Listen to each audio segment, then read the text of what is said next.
इन दोस्तों, स्वागत है आपका हमारे YouTube चैनल ड्रीम ऑफिसर पर।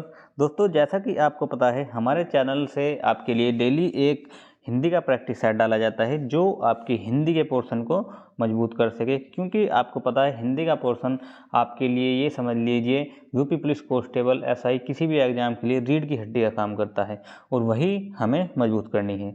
तो आज का फोर्थ हमारा प्रैक्टिस सेट है। चलिए शुरू करते हैं। पहला क्वेश्चन दिया है आपके लिए। पहला क्वेश्चन है आपका, अपने विद्यालय की किसी मनोरंजक घटना का वर्णन करते हुए मित्र को लिखा गया पत्र किस कोटि के अंतर्गत आएगा। तो ये किस कोटि के अंतर्गत आएगा आपका?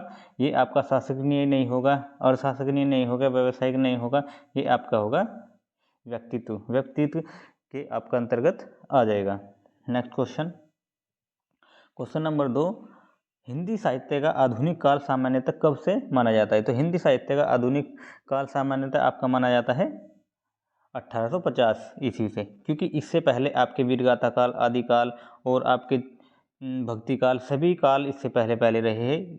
आधुनिक काल आपका 1850 के बाद लागू होता है। नेक्स्ट क्वेश्चन, क्वेश्चन नंबर 3, निम्नलिखित विकल्पों में से एक वचन शब्द का चयन कीजिए। तो एक वचन शब्द का चयन करना है, तो यहाँ पर आपका हो जाएगा नदी, क्योंकि हम अगर नदी को बोले हैं तो हम नदियाँ बोलेंगे। अगर बहुत नदियों की बात करेंगे तो हम नदियों का यूज करेंगे। ठीक है। नेक्स्ट क्वेश्चन, क्वेश्चन नंबर 4, कंठ तालव्य कौन सा है? कंठ तालव्य आपका कौन सा है? तो कंठ तालव्य इसमें बताना है आपका। तो इसमें आपका हो जाएगा कंठ तालव्य ए और ए, ए ए। तो आप देख लीजिए, जब बोलोगे आप, ये हमारे कंठ और तालव्य के मेल से बोले जाते हैं। ठीक है। नेक्स्ट क्वेश्चन, क्वेश्चन नंबर 5, शुद्ध शब्द छांटिए। तो शुद्ध शब्द छांटना है आपको। तो शुद्ध शब्द आपको छांटना है, तो आपका कृतघ्न नहीं होगा, कृतघ्न नहीं होगा, आपका होगा कृतघ्न। ये आपका हो जाएगा सी ऑप्शन। तो सी ऑप्शन आपका इसमें सही हो जाएगा। क्वेश्चन नंबर 6, क्वेश्चन नंबर 6 आपका क्या है? शुद्ध वर्तनी का चयन कीजिए। तो शुद्ध वर्तनी का चयन किया है, आपका दिया है अतिशयोक्ति। तो अतिशयोक्ति में आपको पता है, अतिशयोक्ति एक जैसे शब्द ही आपको सभी लग रहे हैं, मगर जो सही होगा आपका होगा अतिशयोक्ति। अतिशयोक्ति ये आपका हो जाएगा सही आंसर, क्वेश्चन नंबर 6 का बी। क्वेश्चन नंबर 7 नंबर आपका क्वेश्चन है, तथापि शब्द का संधि विच्छेद। तथापि का आपको, तथापि बोलते ही आपको पता लग गया होगा, क्योंकि आपने हिंदी पढ़ रखी होगी थोड़ी। तथापि हो जाएगा तथा प्लस अपि, तथा प्लस अपि। तो आपका हो जाएगा 7वें का सी ऑप्शन। क्वेश्चन नंबर 8, उज्ज्वल का सही संधि विच्छेद। तो उज्ज्वल का सही संधि विच्छेद आपका क्या हो जाएगा? उज्ज्वल का आपका हो जाएगा ए, उत प्लस ज्वल। ये आपका तय जय में बदल जाता है। क्वेश्चन नंबर 9, बैलगाड़ी शब्द में समास है। बैलगाड़ी शब्द में समास है आपका, देख लीजिए। दर्द, दर्द में क्या होता है? जब दोनों पद प्रधान होते हैं, दीर्घ में होगा जब कोई आपका एक उसमें संख्या को व्यक्त करता हो, ये नहीं होगा। क्रमधारय में पहला शब्द विशेषता बताता है, तो आपका कौन सा बचा? तत्पुरुष। तो तत्पुरुष आपका समास इसमें हो जाएगा। क्वेश्चन नंबर 10 देखते हैं, द्वंद्व समास में कौन सा पद प्रधान होता है? तो द्वंद्व समास में अभी मैंने आपको बताया, तो दोनों पद इसमें प्रधान होते हैं आपके। क्वेश्चन नंबर 11, दुर उपसर्ग से बना शब्द निम्न में से कौन सा है? तो दुर उपसर्ग से बना आपका शब्द कौन सा है? आपका दुर्दशा, क्योंकि दूरी नहीं होगा, दुलाई। ये इसमें आई आ गया, इसमें आपका प्रत्यय लग गया, दूर नहीं होगा, तो आपका हो जाएगा दुर्दशा। तो ये आपका 11वें का ए ऑप्शन। क्वेश्चन नंबर 12 और 13 देखते हैं, इनमें से कौन सा शब्द उपसर्ग रहित है? तो कौन सा शब्द इसमें से उपसर्ग रहित है आपको बताना है। अत्यधिक में आपका अति होगा, विदेश में होगा आपका वी। ठीक है। सुयोग में सु, और ये आपका होगा सुरेश। सुरेश आपका सही आंसर हो जाएगा, क्योंकि ये एक नाम है, इसमें आपका कोई भी उपसर्ग नहीं लगा है। क्वेश्चन नंबर 13, कृत प्रत्यय लगता है। तो कृत प्रत्यय कहाँ लगता है ये आपको बताना है। तो कृत प्रत्यय लगता है आपका क्रिया के अंत में, क्योंकि कृत क्रिया के अंत में आपका ये लगेगा। नेक्स्ट क्वेश्चन, क्वेश्चन नंबर 14, नीचे दिए गए विकल्पों में से तत्सम शब्द का चयन कीजिए। तो तत्सम शब्द आपका क्या हो जाएगा? तत्सम शब्द आपका जो सबसे अलग सा आपको दिखता है, जिसमें आपका कोई आधा वर्ड दिया हो, कोई भी आपका बिंदी हो, तो आपका इसमें हो जाएगा आम्र, क्योंकि दूध नहीं होगा, शहद नहीं होगा, खिड़की नहीं होगा, ये हो जाएगा आपका आम्र। क्वेश्चन नंबर 15 नंबर आपका क्वेश्चन है किंचित तत्सम शब्द का तद्भव शब्द बताइए। तो किंचित शब्द का तत्सम शब्द क्या होगा? किंचित माने होता है कुछ, तो इसका हो जाएगा कुछ। चाक, चाक शब्द का तत्सम रूप क्या है? तो चाक शब्द क्या, चाक का क्या है आपका तत्सम? तो हो जाएगा चक्र।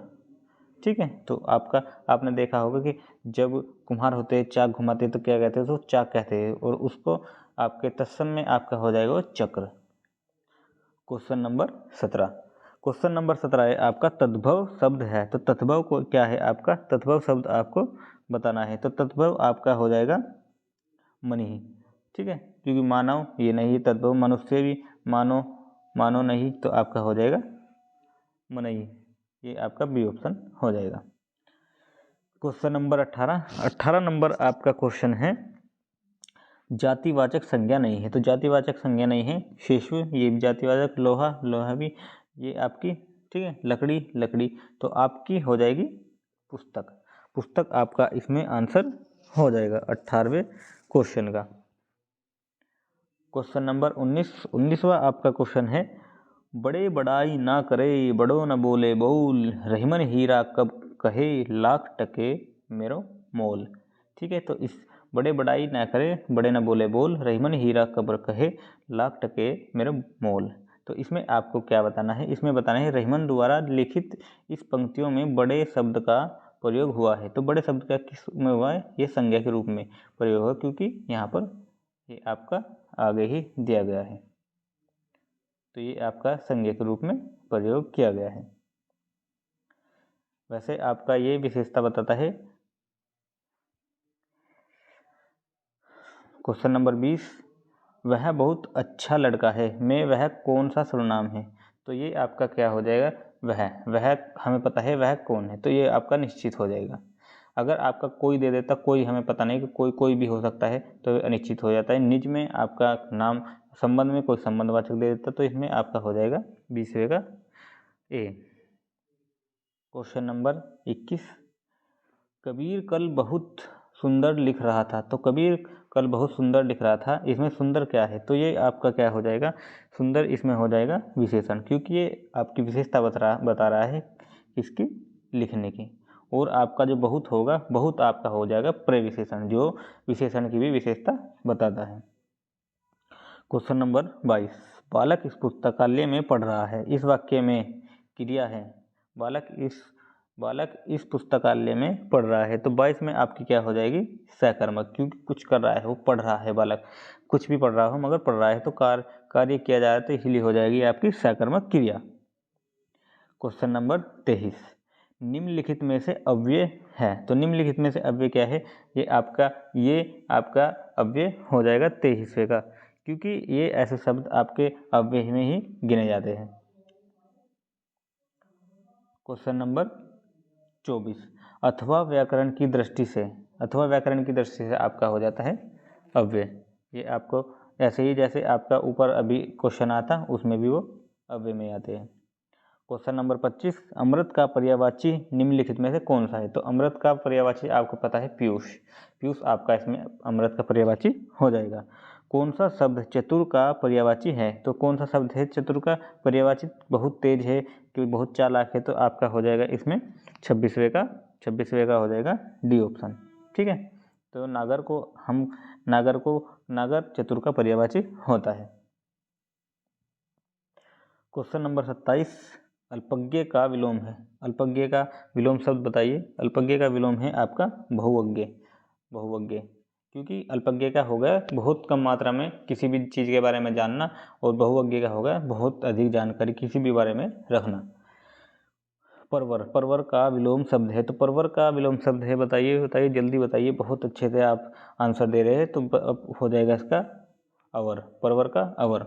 ठीक है, नेक्स्ट क्वेश्चन नंबर 29, रामायण और महाभारत का समय हो गया पर ये ग्रंथ अभी तक नए हैं। तो क्या होगा? रामायण और महाभारत का समय कालातीत हो गया है, मगर ग्रंथ अब भी नए जैसा ही है, बहुत ही इसके बारे में इसकी चर्चाएं चलती रहती है, तो इसका हो जाएगा इसीलिए आपका कालातीत। क्वेश्चन नंबर 30 है आपका 30 नंबर क्वेश्चन है आपका, देश रक्षा के लिए प्रत्येक नागरिक को क्या होना चाहिए? उद्धर्त होना चाहिए, तत्पर तैयार रहना चाहिए, इसका मतलब यह हो जाता है। तो इसका आपका बी ऑप्शन हो जाएगा। क्वेश्चन नंबर 31, पृथ्वी, ग्रहों, तारों आदि का स्थान वाक्यांश के लिए उचित शब्द होगा। तो इसमें आप बताइए कहाँ होते हैं ये सभी? अंतरिक्ष में। तो सभी के सभी कहाँ हो गए? अंतरिक्ष में आपके होते हैं। क्वेश्चन नंबर 32, वन में लगने वाली आग वाक्यांश के लिए एक शब्द बताइए। तो एक शब्द बताना है आपको, बताइए। तो आपका क्या हो जाएगा? दावाग्नि। तो आपका बी ऑप्शन हो जाएगा। क्वेश्चन नंबर 33, आडंबर बहुत किंतु वास्तविकता कुछ नहीं के लिए सही लोकोकीर्ति है। तो इसमें आपको 33वें क्वेश्चन में एक लोकोकीर्ति दी है, इसका आपको जवाब देना है कि इसमें सही क्या है। आडंबर बहुत किंतु वास्तविकता कुछ नहीं।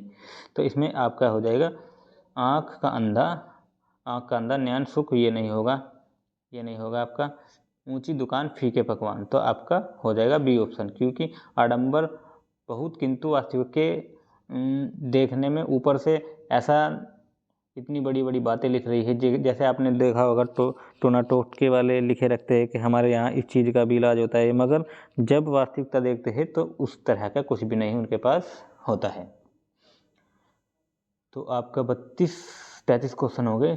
34 नंबर क्वेश्चन है आपका, दूध का दूध और पानी का पानी करना, मुहावरे का उचित निर्णय लेना। ठीक है, उचित निर्णय इसका आपका हो जाएगा, बिल्कुल सही निर्णय लेना। 35वां क्वेश्चन, आँख का अंधा नाम नयन सुख, इस लोकोक्ति का सही अर्थ चुने। तो क्या होगा इसका? गुण के अनुरूप नाम होना, गुण के विरुद्ध नाम होना। ठीक है, तो इसमें आपका क्या हो जाएगा? इसमें आपका हो जाएगा बी ऑप्शन, गुण के विरुद्ध नाम होना। कि कोई किसी काले बच्चे का हमने नाम रख दिया कि भूरा, तो नाम के अनुरूप उसका नाम नहीं होगा, तो इसी आधार पर इसका अर्थ हो जाएगा आपका गुण के अनुरूप नाम न होना। क्वेश्चन नंबर 36, पिता ने समझाया कि सदा सत्य बोलना चाहिए, यह वाक्य उदाहरण है। ये वाक्य किसका है आपका उदाहरण? तो ये हो जाएगा मिश्रित वाक्य, क्योंकि इसमें की का यूज हुआ गया है, दो वाक्य को जोड़ा गया है। ठीक है, तो ये आपका हो जाएगा मिश्रित वाक्य। नेक्स्ट क्वेश्चन और हमारे प्रैक्टिस सेट का लास्ट क्वेश्चन है, शुद्ध वाक्य पहचानिए। मेरी 5 बहनें हैं और एक भाई है। मेरी 5 बहनें हैं और एक भाई है। मेरा एक भाई और 5 बहनें हैं। तो इसका आपका सी हो जाएगा, क्योंकि पहले हम एक वचन का यूज करेंगे, मेरा एक भाई और 5 बहनें हैं। तो इस तरह आपके सभी प्रैक्टिस सेट के 37 क्वेश्चन हो चुके हैं, जो आपके आने वाली सभी परीक्षाओं के लिए, यूपी पुलिस कांस्टेबल तो है ही, बाकी सभी परीक्षाओं के लिए बहुत ही महत्वपूर्ण है। तो सभी स्टूडेंट को बहुत ही मज़ा आया होगा प्रैक्टिस सेट करने में। तो आप ऐसे ही तैयारी करते रहिए। Best of luck. और ऐसे ही हम आपके साथ में तैयारी में लगे हुए हैं, तो आप सभी भी तैयारी में और अच्छे से लग जाइए, जिससे आपका हिंदी का पोर्शन भी 100% हो सके और अदर पोर्शन भी बहुत ही अच्छे से हो सके। तो यही आज का हमारा प्रैक्टिस सेट था। तो अगर आपको प्रैक्टिस सेट अच्छा लगे या कोई भी आपका सुझाव क्वेश्चन हो तो आप कमेंट कर सकते हैं। तो फिर मिलते हैं नेक्स्ट क्लास में, तब तक के लिए जय हिंद, वंदे मातरम।